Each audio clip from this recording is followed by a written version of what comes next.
Morning सर्वांना। आजच्या एका नव्या व्हिडिओमध्ये एका नव्या दिवसामध्ये आज आहे आपण गोव्यामध्ये दुसऱ्या दिवशी। काल इथं आलता, काल सकाळी 6 वाजता रेल्वेने आलता मडगाव स्टेशनहून आणि पूर्ण तुम्ही जर्नी बघितली काल मडगाव स्टेशनहून ती पणजीहून त्यानंतर अंजुना बीचला।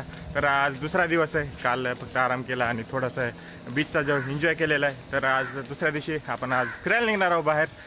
साऊथ इंडियनची जी लुंगी आणि जी ड्रेस घेतला होता मी बालाजीमधून तिरुपती पाठीमागायला, तुम्ही सिरीज तिरुपतीची जी सिरीज आहे ती बघितली नसेल तर त्याच्यामध्ये घेतला होता मी। आज तीच घातलं पांढरं, कारण गोव्यामध्ये खूप जास्त गरमी व्हायला लागली। खरं म्हणायचं म्हणलं तर खूप जास्त, म्हणजे काळे कपडे तुम्ही जेवढे जास्त घालता तेवढे जास्त गरमी होणार, कारण काळे कपडे जेवढे बी आहेत तेवढे सगळे सुकून घेते। तर आज वाईट घातलं आणि थोडंसं गरमी होणार नाही त्याच्यासाठी वाईट घातलेलं आहे। आता चष्मा बी घ्यावा लागेल, चष्मा माझ्या भावाचा घेतला होता मी आणि ते रेल्वेमध्येच पडला। मी बाहेर शूटिंग काढलेलं रेल्वेमध्ये येताना आणि ते इथे लावलेला होता, खालीच पडला डायरेक्ट। तर आता एक चष्मा एक घ्यावा लागणार आणि पांढरं आणि ते लाल भेटते बघा, म्हणजे साऊथ इंडियन, म्हणजे पूर्ण साऊथ इंडियन लुक आला पाहिजे ते घ्यायचं आपल्याला। तर बघूया भेटते का। आणि आता निघायला लागलो, बघूया कुठं फिरायचं। सध्या तरी आता जेवण करायचं, 10 वाजायला लागले।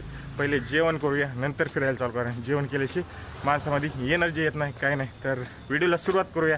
आज म्हणल्याप्रमाणे व्हिडिओला लाईक करा आणि व्हिडिओ आवडला तर कॉमेंट करा आणि शेअर करायला विसरू नका। आणि हां, खूप जण नवीन येतात आणि सबस्क्राईब करत नाहीत तर आपल्या चॅनलला सबस्क्राईब करा, लाल बटन आहे त्याला काळ करा। तर आता मी निघालेलं आहे आणि सकाळी जे गोव्याचं हे वातावरण आहे एकदम शांत आहे, म्हणून तुम्ही काय करा, जर गोव्यामध्ये आला ना सकाळी निघा। आता माझ्याकडे ड्रायव्हर लायसन नाही त्यामुळे स्कूटी भेटले नाही, तर चला तर जावं लागणार। इथून 2-1 किलोमीटर वाटतं, बीच 1 किलोमीटर आहे, जे माझं हॉस्टेल आहे ओपस म्हणून हॉस्टेल आहे ते, त्याच्यापासून 1 किलोमीटर आपलं बीच आहे अंजुना बीच, तिथं थांबलेलो आहे मी। आणि जे बाईक टॅक्सी आता काय करणार आहे मी, बाईक टॅक्सी विथ ड्रायव्हर, म्हणजे ड्रायव्हरकडे लायसन असेल तुम्हाला फिरवून अशी घेणार आहे। बघूया किती पैसे म्हणते, जर तुम्ही नुसती स्कूटी घेतलं तर 500 रुपये म्हणते। बघूया आता काय म्हणते काय नाही। आणि सकाळी बघा पूर्ण रस्ते सामसुम, कारण सगळे संध्याकाळी जास्त करून गर्दी असते, स्कूटीवाले सगळे संध्याकाळी आता रात्रभर पाट्या करून सगळी थकलेली माणसं।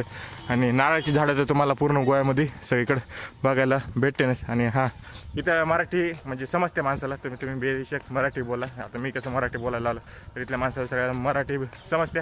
गोव्यामध्ये कोकणी बोलली जाते थोडीशी, म्हणजे 50% 60% कोकणी असते आणि 40% त्यामध्ये मराठीच असते, म्हणजे मराठी समजते इथल्या माणसाला। तुम्हाला पण थोडी बोललेली मराठी समजेल।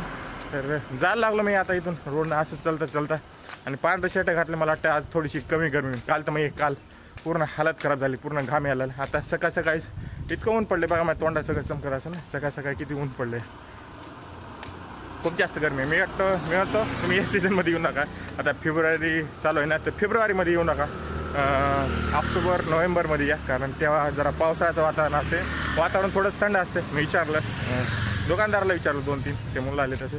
आणि हां, गोव्यामध्ये तुम्ही एकटे येत असाल तर, आणि दोघं बी किती बी आलं तरी चालतंय, पण जर ड्रायव्हर नाही ड्रायव्हिंग लायसन नसलं तर मला स्कूटी देणार नाही, कारण इथं खूप जास्त कडक कायदा आहे स्कूटीच्या। ड्रायव्हिंग लायसन नाही तर स्कूटी भेटणार नाही। आता मी काय करणार आहे, स्कूटी घेणार आहे, त्याच्यासंग एक ड्रायव्हर घेणार आहे, ज्याच्याकडे लायसन असेल ते मला फिरवू। तर आता बघूया, जे रेंटलचं दुकान आहे ते बघूया, त्याच्या अगोदर काय करूया आपण, जेवण करूया आणि मग फिरायला जाऊ। रस्त्याने चलताच इथे एक स्टेडियम लागलं, फुटबॉल स्टेडियम आहे वाटतं, कारण पूर्ण लाईट बीट लावले आता, कारण गोव्या साईडला पूर्ण फुटबॉल खेळायसाठी, क्रिकेट बी खेळतात पण तेवढं जास्त नाही, तिथं लावलेत बघा जे जाळे असतात फुटबॉलच्या त्याच लावले तर पूर्ण मोठं आहे, बीचच्या साईडलाच आहे, एकदम जवळच आहे हे का पूर्ण। आता सध्या तरी कोणी खेळणार झालं, कारण संध्याकाळी सगळेजण जास्त खेळतात, कन्स्ट्रक्शनमध्ये आहे अजून बी। आणि आता मी असंच रस्त्याने जायला लागलो, ज्या गाड्याच्या बुकिंग जे रेंट करतात बाईकच्या स्कूटीच्या, त्याच्या बघायला लागलो ऑफिस आहे का आसपास जवळ कुठं। तर घंटाभराच्या फिरण्याच्या नंतर मी आता बसलो इथं रोडवर बसलो। हे रोड जायला लागला ते गोव्याचा एकदम नॉर्मलचा अंजुना टाईपचा पूर्ण रोड आहे, त्या रोडवर बसलोय आणि 2-3 दुकानावर विचारलो मी, थकलं शेवटी।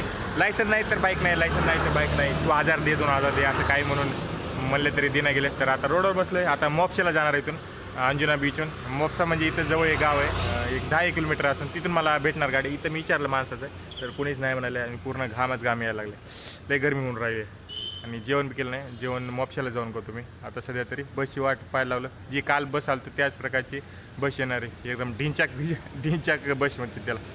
तर बघूया आता किती वेळ लागतं यायला।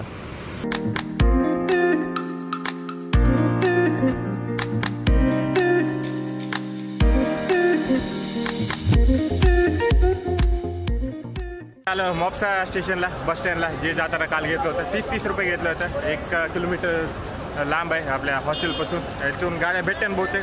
हॉटेलमध्ये आल्याच्या नंतर असे एक भेटले 2-3 भाज्या दिसायला लागल्या, राईस, चपाती आणि भजी आणि लोणचं भेटलं. तर जेवण करूया पहिल्यांदा. पाठीमागा हॉटेलमध्ये जेवलो मी. 120 रुपये बिल आलं. एक 20 रुपयाची बॉटल आणि 100 रुपये प्लेट. जेवण झालं म्हणजे ठीक आहे, जेवण चांगलं होतं. तेच आपली राईस प्लेट होता, चांगलं जेवण होतं एकदम. मोपसाचं बस स्टँड आहे, ते बस स्टँडपाशीच हॉटेल. तर आता पैसे काढायचे ATMमध्ये जातो, 500 रुपये काढतो. सगळे पॉकेटमध्ये घरी विसरून आलो. बघूया इथं SBIचं ATM आहे जवळ, तिथं जाऊन पैसे काढू आणि विचारूया. बाईक भेटली तर ठीक आहे रेटवर, नाही तर काहीच करू शकत नाही आपण. इथे एक पर्रा म्हणून रोड आहे, जे तुम्ही व्हिडिओमध्ये बघितला असेल गोवाचे बघा, जे रील शॉर्टमध्ये, त्या रोडवर जाऊया. आणि त्याच्यानंतर मग आगोडा फोर्ट आहे, इथून 10-15 किलोमीटर आहे, ते एक बघूया. हो पुढे काय काय होते. सध्या पहिले तर पैसे काढूया ATMमध्ये जाऊन. ATMमधून पैसे काढल्याच्या नंतर SBIचे ATMमधून पैसे काढले 500 रुपये. आणि अशा मार्केटमध्ये फिरायला लागलो. माझ्या पाठीमागच आहे जे मोपसा जे बस स्टँड आहे, त्याच्या बस स्टँडच्या पाठीमागच आहे. चष्मा घ्यायचा होता, चष्म्यासाठी फिरायला लागलो. शर्ट पॅन्ट बी भेटली तर घेऊया, येताना घेऊया, जाताना नाही. तर छोटंसं मार्केट आहे, एकदम सुंदर वाटायला लागेल. आता बघूया इथून काय भेटते, काय उपाय होते. आता चष्मा घेतला, 100 रुपयाचा चष्मा घेतला इथं मार्केटमधून. चांगला वाटायला की नाही नक्की कॉमेंट करून सांगा तुम्हाला. तर बघूया आता काय जुगाड लागतं इथं. आणि ऊन तर खूप जास्त लागायला लागलं. चष्मा घेणं खूप जास्त जरुरी होतं. आणि मार्केट खूप मोठं आहे बरं का, लांबपर्यंत तिकडे जायला लागले, पण तेवढा फिरायला टाईम नाही आपल्याला. तर काय करूया, बघूया आपण काय जुगाड होतं. आणि ही मॉप्साच्या पाठीमागली जी लाईन दिसायला लागले, जेवढ्यात मला स्कूटर दिसायला लागले, या सगळ्या रेंटिंगसाठी, म्हणजे सगळ्या किरायानं देण्यासाठीच आहे. सगळे जेवढे दुकानं दिसायला लागले सगळे त्याच्याच आहेत, पूर्ण स्टेशनच्या बाहेर आहे. आणि ती महाराष्ट्राची शिवशाही झालेली आहे ते तिकडं, म्हणजे आपल्या महाराष्ट्राची शिवशाही लिहिलेली आहे त्याच्यावर. बघूया आता आपल्याला भेटते का नाही स्कूटी. आता इथं बी 2-4 दुकानं विचारलं, नाही म्हणते काहीच जुगाड नाही. टॅक्सी करावं लागेल, एक तर 4 व्हीलर, 2 व्हीलरला अजिबात नाही, फक्त ड्रॉप ऑफचा आहे. म्हणजे इथून येणार आणि तिथं सोडणार, आणि मग जिथं जायचं तिथं 400 रुपये म्हणायला लागले. 40 रुपयात तर जाईल तिथं. तर बघूया आता थोडंसं फिरूया. जे पर्रा रोड मी तुम्हाला सुरुवातीला सांगितलं, पर्रा आहे ते नंबर. इथून 4-5 किलोमीटर आहे जे आहे, तर तिथं जाऊया पहिल्यांदा. त्याच्यानंतर इथं आगोडा फोर्ट आहे, किल्ला, तिथं जाऊया. तर आपण बसनंच प्रवास करूया, पब्लिकने काही एवढं फरक पडत नाही. तर आता बाईकवर बसलो होतं. जे आपलं बस स्टँड आहे मॉप्साचं, तिथून फरार रोडला जायला लागला. इथं जवळच आहे, जे की तुम्ही खूप जास्त याच्यामध्ये बघितलं असेल, व्हिडिओमध्ये बसलो आहे. आणि ही आपली बाईक टॅक्सी घेतलेली आहे, कारण आपल्याकडं लायसन आहे, त्यामुळं काही कुठले स्कूटीवाले दे नाही गेले. तर आता जायला लागला तिकडंच, जे रोड आहे तिकडं. स्कूटीवाल्यानं बाईकवाल्यानं सोडलं. आणि लक्षात ठेवा, इथं खूप जास्त स्कॅम होते, तर त्याच्यापासून सावध राहा, सतर्क राहा. तुम्ही जर बाईक घेत असला तर नाही होणार, पण जर पब्लिकमध्ये जात असलं तर स्कॅम होते. तर आधीच सगळं काही विचारून घ्या. आता मला 80 रुपये घेतले तर नाही, कुठून मोपशाहून 3 किलोमीटरचे 80 रुपये घेतले. 3 किलोमीटर मी त्याला पर्रा म्हणलं. पर्रा रोडवर जायचं होतं, पण माझ्याकडून काय म्हणलं, फक्त पर्राला जायचं. पर्रा गावाच नाव आहे तिथंच जवळ, आणि पर्रा रोड तिथून 1-1.5 किलोमीटर राहिलं, म्हणजे अजून 1.5 किलोमीटर सरळ जायचं. तर 80 रुपये घेतले 3 किलोमीटरचे, खूप जास्त घेतले.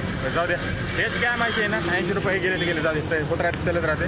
पण अशा गोष्टीपासून थोडंसं वाचून राहा. सगळं आधीच विचारून घ्या. मी विचारून घेतलं होतं, पण पर्रा म्हणलं होतं. आणि अशा छोट्याशा गोष्टीहून ते पूर्ण म्हणतेच, मी तुला पर्राला सांगितलं होतं, पर्रा रोडला नाही. तर जाऊ दे, गेले 80 रुपये.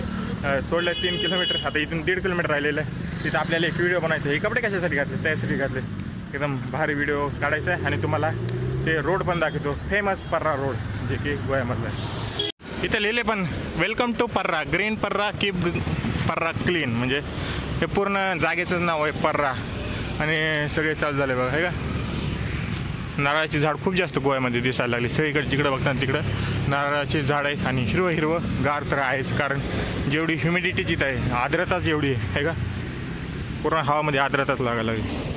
पर्रा रोडच सगळे बीच येतात बघा, कांकुम बीच लिहिले, त्यानंतर बागा बीच लिहिले, कंडोलम बीच लिहिले, सगळे याच रोडवर येतात, जे की पर्ऱ्याचा रोड आहे. आणि इकडल्या साईडला अंजुनाचा रोड जात आहे. तर आपल्याला इकडल्या साईडला जायचं आहे, कारण जो पर्रा रोड आहे तो इकडल्या साईडला आहे. हे लागला समोर पर्राचा रोड, जे फेमस आहे.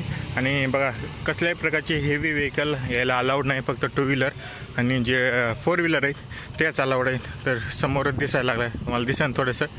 बघूया कसं दिसतंय ते, व्हिडिओमध्ये त्याला भारी दिसतंय. आता पर्रा रोडवर आलो तुम्ही, जवळपास 1 किलोमीटर चालत आलो. आणि बसलो आता शेतामध्ये, बसलो. कुणाचं शेत आहे काय माहीत नाही. बहुतेक गहू लावलेला होता, कट्ट काढून टाकून जाळ वाटतं. आणि हे पर्रा रोड आला बघा, हे का, पूर्ण नारळ झाड आहे दोन्ही साईडला. कुठल्या झाडाच्या वरचं काढलेलं आहे, कोणी शूटिंग करायला लागले, व्हिडिओ शूटिंग करायला लागले, सगळेजण थांबले तर. आणि तिथपर्यंत खूप लांबपर्यंत आहे रोड.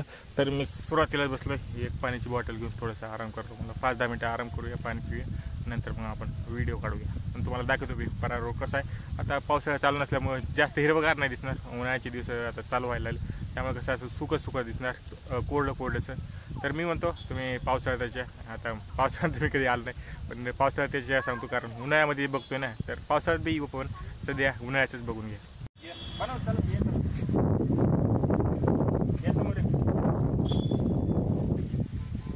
ये समोर इकडे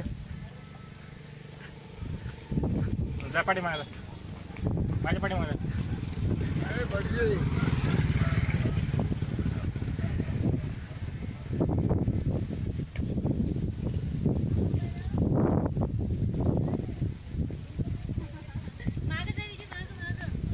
नाही मागा जायची गरज नाही. हां ठीक आहे.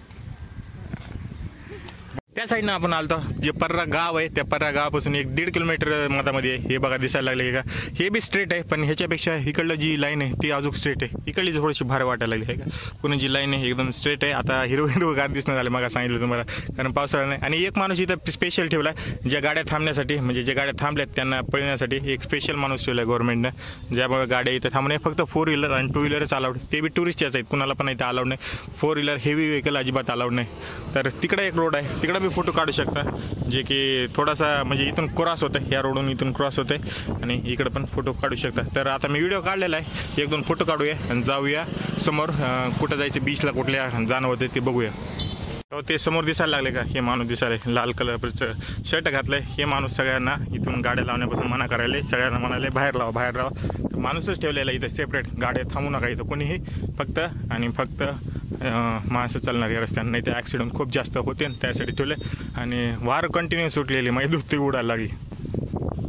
तर माझ्या पाठीमागं आता शेवटपर्यंत गेलो नाही मी. पर्याचे जे झाड दिसायला लागले, दोन्हीकडे नारळाचे झाड दिसायला लागले माझ्या पाठीमागं.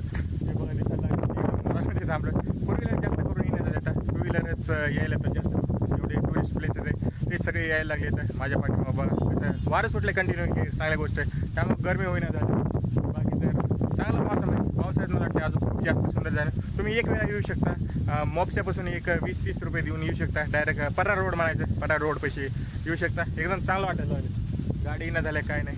पण आता 2-2 मिनिटाला यायचं देता, आणि तो माणूस घेते तळ्यामध्ये चला आणि समोरून गाडी आली, एकदम जोरात आणाले.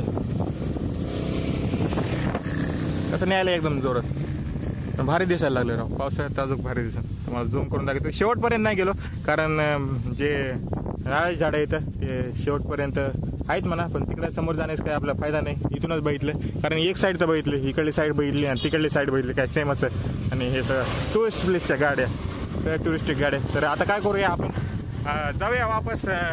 पर्रा गाव आहे, त्या गावापासून वापस जाऊया तिथं जिथं आपल्याला टॅक्सीवाल्याने उतरेल. तर जिथे 30 रुपये घ्यायचे तिथे 80 रुपये घेतलं होतं. हे माझी चुकी आहे, मला माहीत होतं बस जायला तिकडून, पण लक्षातच नाही. मी रॉंग रोडला जाऊन थांबलो होतं, आणि त्यानं मला रॉंग रोडला येऊन एकदम राईट रस्त्याचं विचारलं. तर मी कन्फ्यूज झालो थोडं, म्हणून जाऊ दे द्या म्हणलं. लई टाईम बी लागला, 2:45 वाजले, म्हणजे 1-1.5 घंटा लागला. इथं लई लांब नाही, 1 घंटा जवळपास, 1च किलोमीटर आहे. तर जाऊया आता समोर बीचवर जाऊया. कुठल्या बीचवर जायचं ते आपल्याला माहीत नाही, पण सध्या तरी हेच करावं लागलं, फिरायलाच लागलो. आता इथून समोरच जायचं आहे आपल्याला. इकडून ज्या साईडनं आलो मी, या साईडनं आलो, आणि इकडून वापसच जायचं आहे. रोडवरच पार्किंग लावलेली आहे. इथं आहे बघा पार्किंग, प्रत्येक माणसाला इथं पार्किंग लावलेली आहे. एकदम रोडच आहे, ते तिकडल्या साईडने रोड यायला आला. तिकडून बी नारळी झाड आहे, त्यांनी इकडून जाताना पण आहे. इथंच पार्किंग लावलेलं आहे. 50 रुपये 2 व्हीलरसाठी आणि 100 रुपये 4 व्हीलरसाठी. त्यासाठी ते माणूस फिरायले, कारण सगळेजण पार्किंगमध्ये राहा, कारण पैसे भेटतील ना 50 रुपयाचे. त्यामुळे ते थांबू दिना झाले, आणि सगळे फोटो काढायला आलेत. आणि वरे नारळाचे झाडं.